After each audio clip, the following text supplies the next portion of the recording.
Si vous réfléchissez au futur de votre organisation professionnelle, voici comment aller droit au but. La première des choses est bien sûr de déterminer la direction. Dans quelle direction voulez-vous faire avancer votre organisation professionnelle? La réponse à cette question est pratiquement toujours la même. En tant que dirigeant, vous souhaitez probablement que votre OP devienne l'organisation professionnelle incontournable de votre secteur, ou si vous avez la chance qu'elle le soit déjà, votre souhait est de la maintenir à ce niveau. Alors, comment savoir si votre organisation professionnelle est déjà incontournable pour votre secteur? Et si ce n'est pas le cas, comment y arriver? C'est l'objet de cette mini-série de vidéos intitulée « Si vous réfléchissez au futur de votre organisation professionnelle » et qui commence directement par les questions à vous poser pour savoir si elle est incontournable ou pas.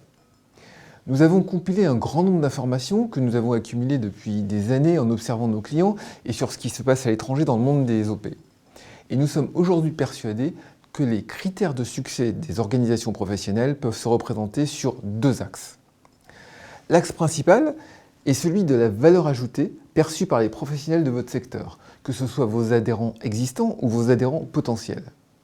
En haut de cette carte se situeront donc les organisations professionnelles dont la valeur ajoutée perçue par leurs adhérents ou leurs adhérents potentiels est élevée et ne fait l'objet d'aucune discussion.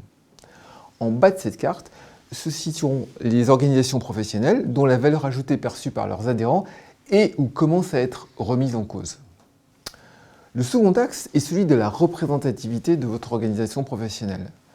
Nous entendons par représentativité le rapport entre le nombre total d'adhérents potentiels et le nombre de professionnels qui adhèrent. On retrouvera donc sur cette carte, sur la droite, les organisations professionnelles dont la représentativité est élevée, et sur la gauche, les organisations professionnelles dont la représentativité est très faible. Et ces deux axes divisent donc la carte en 4 grandes zones. En 1, la zone des organisations professionnelles à haute valeur ajoutée perçue et représentativité élevée.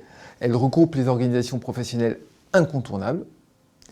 En 2, la zone des organisations professionnelles à haute valeur ajoutée perçue et représentativité faible.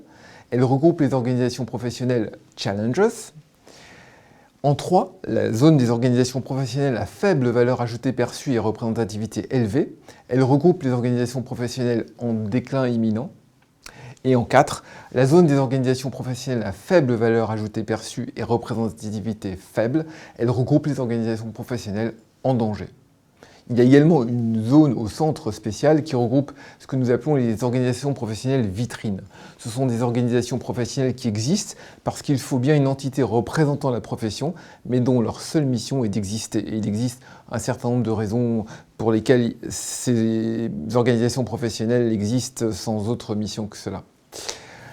Les autres vidéos de cette mini-série vous permettront 1. De vous positionner et de positionner votre organisation professionnelle sur cette carte, et 2. De déterminer quel est le chemin de progression le plus facile et le plus efficace pour arriver dans la zone des organisations professionnelles incontournables.